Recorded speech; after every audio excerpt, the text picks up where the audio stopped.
Koha të marrim masat, fetë në Shqipëri duhet të kalojnë në shosh dhe të taksohen për çdo qindar.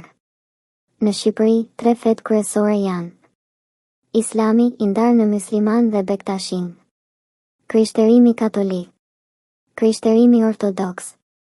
Këto institucione fetare, së bashku me shumë të tjera më të vogla, kanë përfituar për vite me radhë statusin e organizatave jo fitimprurëse, duke u shmangur nga çdo formë tatimi mbi fondet që menaxhojnë.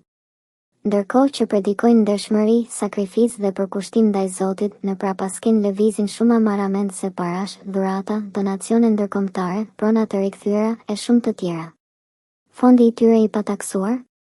Nuk ka një shifër zyrtare publike të detajuar dhe transparente, sepse askush nuk guxon t'i kontrollojë vërtet.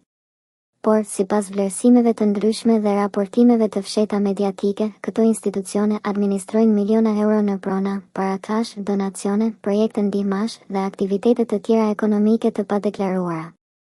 Pse duhet të taksohen fetë?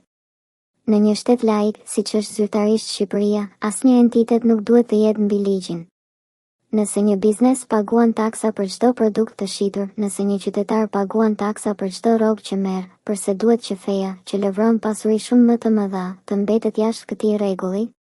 Disa arsye madhore për të taksuar fetë.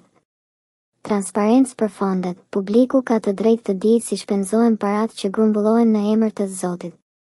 Barazi para ligjit. Asnjë organizat nuk duhet të trajtohet me privilegje vetëm sepse mban një emër fetar. Ndihmë për shtetin. Në një vend me mungesë fondesh për shëndetësi, arsim dhe infrastrukturë, miliona euro të paprekura nga taksat janë një fyrje për qytetarët që sakrifikojnë çdo ditë.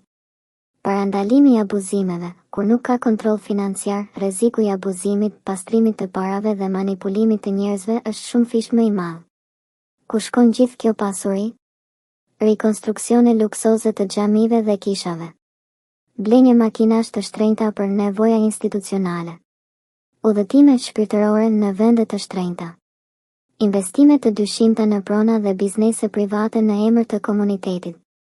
Ndërkohë, komuniteti i thjesht endet në varfëri, në kërkim të ndihmës që rrallëherë kthehet në vepër konkrete.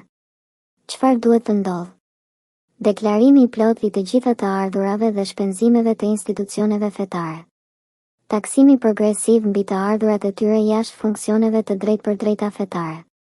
Kontrolle të rregullta financiare nga organet shtetërore. Sanksione për çdo shkelje të ligjit, njësoj si çdo ent tjetër në vend. Feja duhet të jetë besim, jo biznes.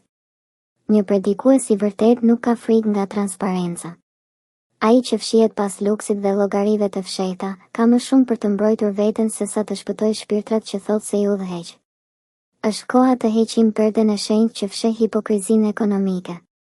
Nëse vërtet dëshirojmë një shtet të drejtë dhe një shoqëri të barabartë, as feja nuk duhet të jetë më mbi ligjin.